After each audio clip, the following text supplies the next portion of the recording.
Baik, jadi pada kesempatan kali ini saya akan membahas mengenai solusi dari UTS 1, UTS 2, dan UAS untuk mekanika fluida dasar bagian saya. Jadi yang pertama ini yang UTS 1. Jadi saya membuat soal mengenai sifat fluida. Jika Anda seorang anggota tim dari sebuah perancangan robot humanoid di luar angkasa, maka parameter apa saja yang harus dipertimbangkan saat mendesain atau memilih lubrikan pada persendiannya. Jadi pada siku, pada lutut, dan lain-lain. Nah, biasanya kalau bukan biasanya ya, kalau di manusia, di hewan kan ada persendian ligamen, ada cairan sinovial dan lain-lain. Nah, di sini tolong dielaborasi idenya seperti apa. Jadi solusinya yang pasti akan mempertimbangkan kondisi operasinya. Yang paling sederhana ada dua hal, yaitu temperatur. Jadi temperatur di luar angkasa itu mendekati 0 Kelvin, kira-kira di sekitar 2-3 Kelvin, dan tekanannya juga di luar angkasa itu adalah vakum. Jadi dua kondisi ini akan sangat mempengaruhi baik itu dari densitas, kemudian viskositas, kemudian tekanan uap, serta surface tensionnya. Jadi juga tidak dilupakan juga bahwa ada pengaruh juga gravitasi. Selama ini kan gravitasi kita bekerja ke dalam arah bumi ya, sedangkan di luar angkasa tidak ada arahnya begitu. Jadi dari beberapa referensi kita perlu mempertimbangkan menggunakan lubrikan solid dari nanomaterial untuk bisa mengatasi limitasi yang di sini. Jadi yang penting kalian bisa menyebutkan kondisi operasinya, temperatur, tekanan, serta apa saja yang terdampak, itu sudah dapat poin penuh. Begitu. Baik, untuk soal yang nomor 2. Ketika kita mengetes robotnya pada kondisi Earth Gravity Condition, jadi ada gravitasi ke dalam permukaan bumi, kemudian adalah sebuah sistem piston silinder dengan diameter diketahui 5 inch dan panjang 9 inch, bergerak ke bawah dengan kecepatan V, kemudian pergerakan ke bawah ini ditahan oleh lapisan minyak pada antara piston dan casing wall-nya dengan film thickness-nya sekian, cylinder weight-nya sekian, dan viskositasnya sekian, maka Anda diminta untuk menghitung kecepatannya. Kecepatan si pistonnya itu turun secara bebas begitu ya. Baik, jadi kita bisa menggunakan asumsi gaya yang bekerja hanyalah karena berat piston dan distribusi kecepatannya linear di dalamnya begitu. Jadi distribusi kecepatannya linear. Kalau kita zoom in, kecepatannya akan seperti ini. Fluida yang ada di sekitar dari piston. Gitu. Kemudian gaya yang bekerja hanyalah gravitasi saja, berat saja, maka besarnya akan sama. Berat gaya gravitasi dengan gaya yang melawan ke arah atas begitu. Satuannya adalah pound force. Kemudian gaya ini juga jika di dalam bentuk torsi kali luas area, sedangkan kita tahu gaya geser sendiri tahu itu adalah mu DUDY, dan DUDY-nya karena linear langsung saja V per B saja. Jadi V-nya adalah kecepatan dari fluida dan nantinya juga akan sama dengan kecepatan dari materialnya. Kemudian B ini adalah gap-nya. Kemudian A ini untuk bagian gaya geser dikalikan A ini adalah P dikalikan D kali L alias kelilingnya gitu. Jadi tinggal kita substitusikan saja gaya sama dengan tau kali A, taunya kita substitusi dari sini, A-nya kita dari sini, maka kita dapat persamaan V-nya adalah ini. Dan dengan kita mensubstitusi angka-angkanya, maka kita dapatkan besar dari kecepatan adalah 0,0127 feet per second gitu.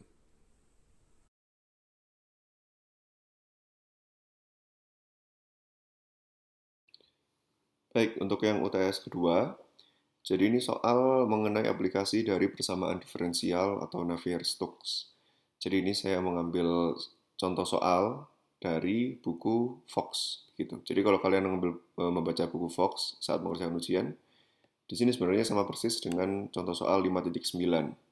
Jadi biasanya kan kita aplikasi Navier-Stokes pada plat datar ya, plat datar horizontal. Nah, di sini saya menggunakan plat datarnya adalah memiliki kemiringan.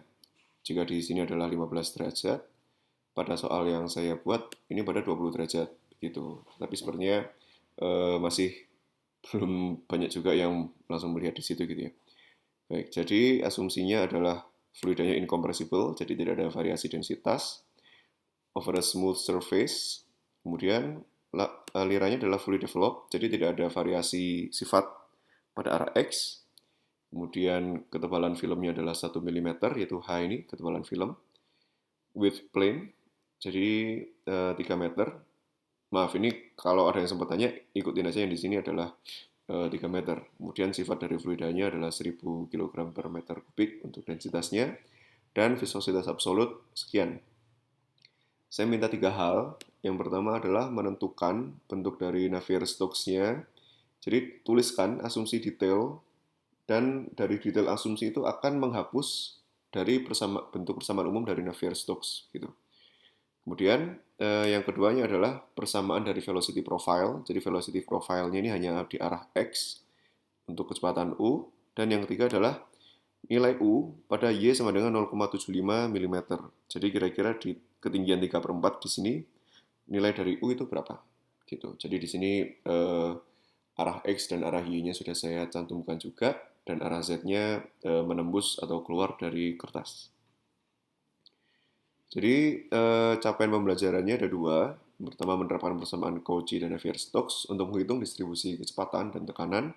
Dan yang kedua adalah menyatakan kondisi awal dan syarat batas. Ini atau initial condition dan boundary condition begitu untuk menyelesaikan permasalahan.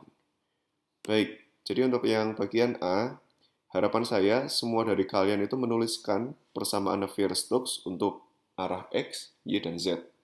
Kemudian dituliskan asumsinya. Jadi yang pertama aliran steady. Ini menghapuskan variasi waktu pada sifat fluida. Jadi jika Navier-Stokes dianalogikan dengan hukum kedua Newton, sigma F sama dengan M kali A. Jadi A ini kan ada kecepatan lokal dan kecepatan konvektif ya. Jadi yang percepatan lokal dan percepatan konvektif, mohon maaf. Jadi percepatan lokal, fungsi waktu ini dihapus semua karena alirannya steady. Kemudian aliran incompressible, maka skala hal yang bersifat dengan densitas akan konstan. Incompressible menghapus variasi ruang pada densitas. Kemudian yang ketiga, tidak ada variasi aliran pada arah Z, sehingga unsur kecepatan W dan dou Z sama dengan 0. Ini semua komponen Z pada persamaan Navier-Stokes dapat kita hilangkan begitu. Jadi yang ada kaitannya dengan dou Z seperti di sini kita hilangkan, kemudian yang ada unsur kecepatan W juga kita hilangkan. Di sini juga ada unsur kecepatan W dan ada unsur dou Z. Kemudian fully developed flow sehingga tidak ada variasi sifat pada arah X, dou X sama dengan 0. Ini sudah saya tuliskan juga di soal. Maka dou X ini sama dengan 0, ini sama dengan 0, sama dengan 0, sama dengan 0, dan di sini juga variasi tekanan terhadap X sama dengan 0.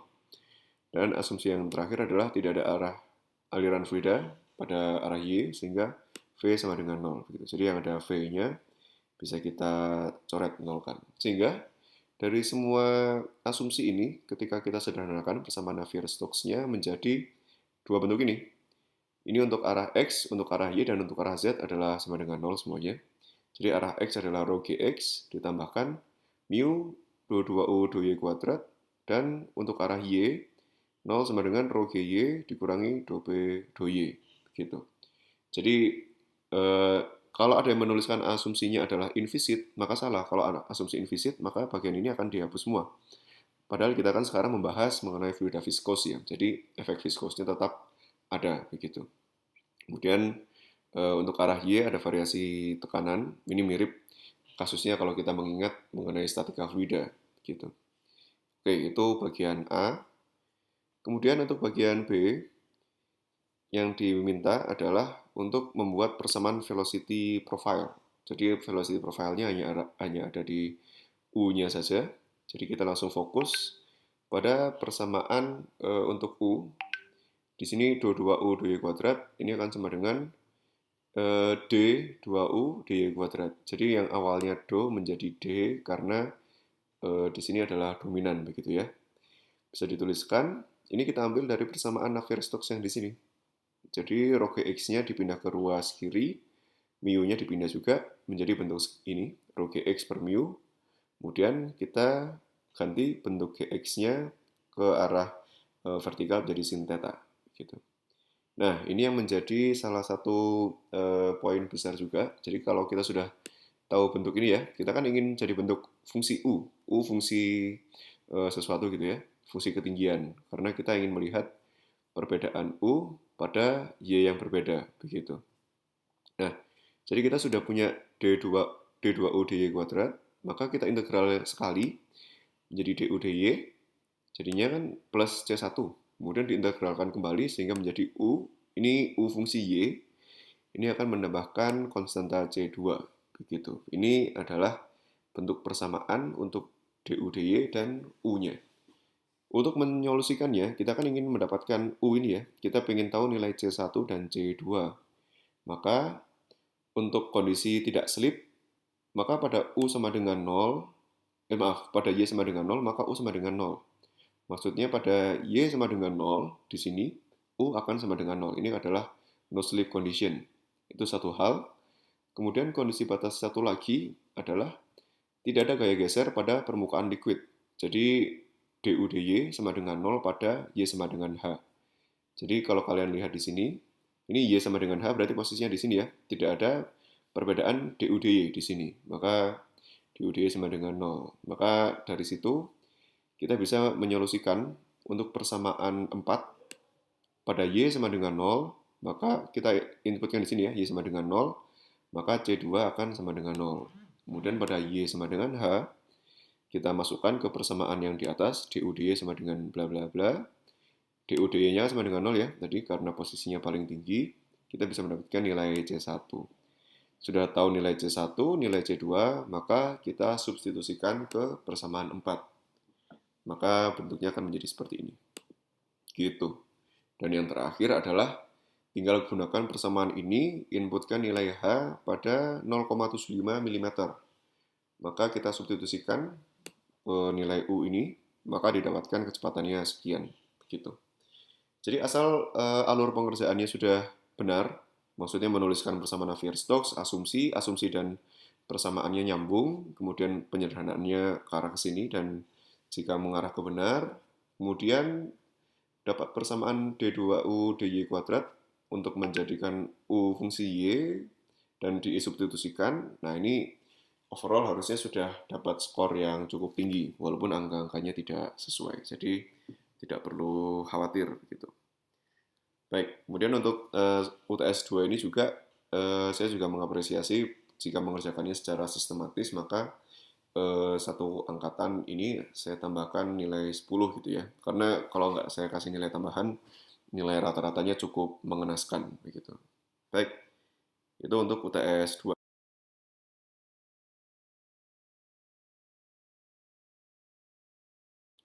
Oke, jadi yang terakhir ini adalah soal UAS. Jadi saya kebagian untuk aliran internal atau internal flow. Jadi di sini saya ambil sebuah studi kasus. Ini studi kasus yang memang pernah saya temui di engineering. Jadi sebuah PLTP itu menambahkan satu sumur produksi. Jadi ini tujuannya agar produktivitas dari pembangkit listriknya meningkat. Jadi kapasitas produksinya uap kering itu 100 ton per jam pada tekanan 20 bar absolut gitu. Jadi sumur ini akan disambungkan ke jaringan pipa existing yang jaraknya 300 meter begitu. Dan dari panduan keekonomisan, ini best practice-nya dari sebuah perusahaan itu besarnya 0,8 bar per kilometer.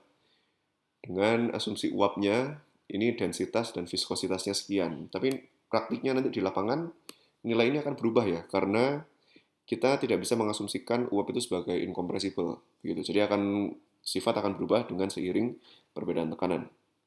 Oke, jadi di sini saya sudah state, silakan memilih beberapa pipa, di antara ini ada 5 pipa. Ini kenapa saya tuliskan seperti ini, karena memang tujuannya nantinya akan iterasi. Jadi kalau kalian mengiterasi tanpa adanya panduan awal di sini, tebakannya bisa sangat liar begitu. Oke, jadi ada 3 pertanyaan untuk studi kasus ini. Yang pertama, hitung dan tentukan diameter pipa yang dapat dibeli. Jadi pilih salah satu dari sini menggunakan iterasi ya. Kemudian rugi-rugi minor kita abaikan dulu. Karena kalau ada rugi minor akan PR lagi. Nah, soal ini itu sebenarnya ada di buku Munson. Jadi kalau kalian buka soal bab viscous flow, pipe flow examples, dan langsung single pipes, di sini ada beberapa contoh soal. Jadi ada tipe 1, tipe 2, dan tipe 3. Jadi di buku ini sudah dijelaskan adalah tipe 3, yaitu kita menentukan diameter dari sifat fluid yang sudah diketahui, panjang dan kegasaran diketahui, kemudian laju aliran atau flow rate diketahui, dan pressure drop-nya juga sudah diketahui. Tipe 3 langsung lihat saja di sini. Tipe 3 without minor losses determine the diameter, begitu. Jadi prinsipnya mirip nih, tinggal ikuti di sini saja sebenarnya. Dengan framework pekerjaan seperti ini, nilainya seharusnya sudah cukup baik gitu. Nah, itu yang soal yang pertama. Kemudian yang soal yang kedua, jalur pipa akan dipasang satu alat ukur laju aliran berupa orifice dengan beta 0,5. Tentukan pressure drop yang terjadi pada orifice tersebut. Jadi adanya alat ukur laju aliran itu sangat mempengaruhi pressure drop. Jadi bisa sampai hilang 1 sampai 1,5. Nah, ini dengan informasi beta sama dengan setengah, coba saya minta untuk ditentukan begitu. Jadi tinggal lihat di bagian pipe flow rate measurement di sini. Ini kan ada 3 jenis ya. Ada jenisnya orifice, nozzle, dan venturi. Jadi kalian tuliskan persamaan secara garis besarnya, kemudian lihat betanya di sini di orifice meter kan sudah ada diketahui ya betanya berapa. Nah, udah tinggal ditentukan nilai dari koefisiennya dan dapat nilai Reynolds-nya, nanti akan dapat nilai pressure drop-nya begitu. Itu idenya yang soal nomor B. Kemudian yang nomor C ini lebih ke arah elaborasi, lebih ke arah critical thinking. Jadi ada batas lain, selain pressure drop itu batas kecepatan uap, ini ada di standar. Kalau kecepatan uapnya lebih dari ini, apa yang terjadi? Jadi ini lebih ke arah critical thinking saja. Baik, jadi kita akan lihat ya ilustrasinya seperti ini. Jadi jaraknya ini 300 meter dari pipa existing yang ada begitu. Kemudian minor losses-nya ada belokan, kemudian ada valve, itu kita abaikan dulu. Ya, jadi untuk menentukan diameter seperti pada contoh soal di single pipes itu nanti silakan dipelajari jika Anda ingin lebih tenang ya dalam mengikuti soalnya. Jadi kita kan punya 4 persamaan nantinya. Kita nantinya akan punya 4 persamaan. Jadi persamaan pertama adalah kontinuitas, m dot sama dengan rho AV. Kita tidak tahu nilai V-nya.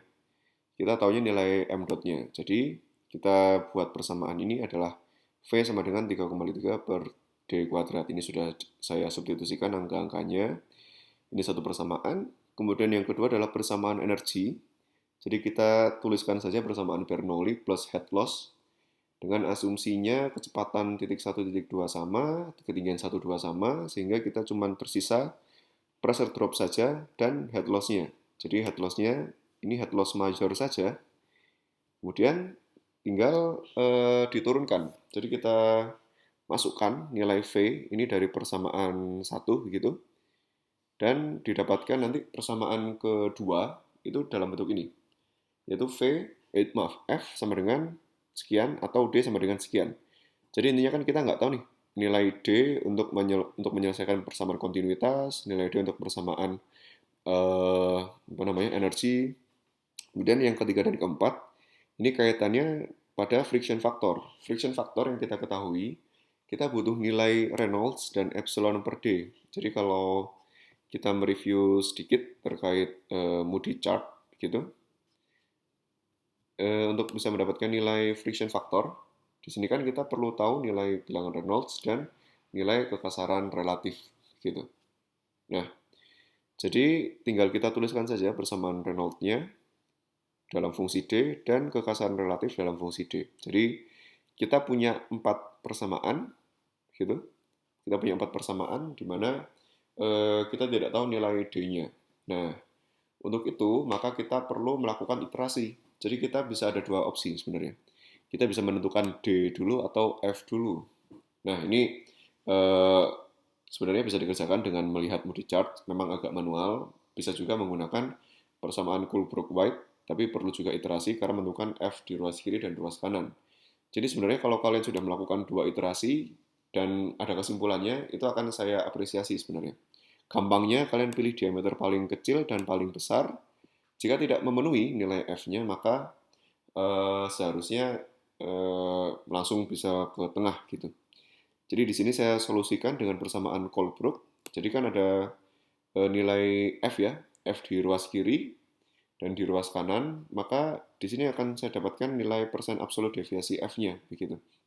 Ini juga F dari berbagai persamaan, dari persamaan 2, persamaan 3, persamaan 4 gitu. Nah, saya bandingkan nilai F-nya masing-masing. Didapatkan hanya 16 inch yang absolut deviasinya itu paling kecil begitu. Jadi diameter yang dipilih adalah 16 inch. Itu adalah soal yang pertama. Kemudian yang kedua, kita punya persamaan ini ya, persamaan orifice. Kemudian kita pindahkan, kita keluarkan delta P-nya menjadi ini. Kemudian kita inputkan persamaan yang sudah angka-angkanya kita substitusikan. Jika tidak tahu maka kita masukkan saja. Oke. Kemudian didapatkan delta pressure-nya adalah sekian. Jadi hampir 1 bar. Ini mirip dengan yang saya temui di lapangan. Kira-kira delta pressure-nya untuk orifice ya kira-kira 1 sampai 1,5. Kemudian yang ketiga, ini adalah saya minta kalian hitung V-nya dulu dari 16 inch. Ini kan dari persamaan 1 ya. Didapatkan nilainya 22 meter per second. Jadi ini 1 poin. Kemudian poin selanjutnya, jika kecepatan ini berada di atas batasnya, kalau ini kan di bawah batas aman ya, tapi kalau melampaui maka alirannya akan menjadi makin turbulen, pressure drop akan menjadi lebih besar. Dengan pressure drop yang besar, maka akan terjadi getaran dan menjadi noise. Selain itu, dengan kecepatan tinggi, maka akan terjadi erosi yang berlebih pada dinding pipa.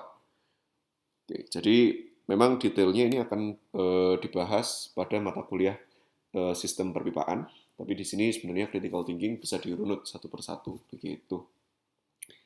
Oke, jadi ini juga nilai rata-ratanya agak kurang memuaskan. Jadi saya tambahkan juga skor 10 untuk yang mengerjakan secara sistematis begitu.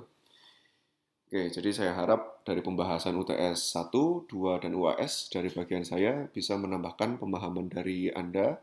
Dan jika ada yang komplain, silahkan mengisi form sesuai dengan panduan yang sudah saya tuliskan ya di file. Dan saya harap komplainnya benar-benar sudah diperhatikan gitu ya sambil selesai menonton video ini. Kalau dirasa komplainnya ternyata tidak make sense, maka malah ada peluang nilai bonus kalian akan saya kurangi begitu. Oke, sekali lagi semoga bermanfaat. Saya akhiri. Wassalamualaikum warahmatullahi wabarakatuh.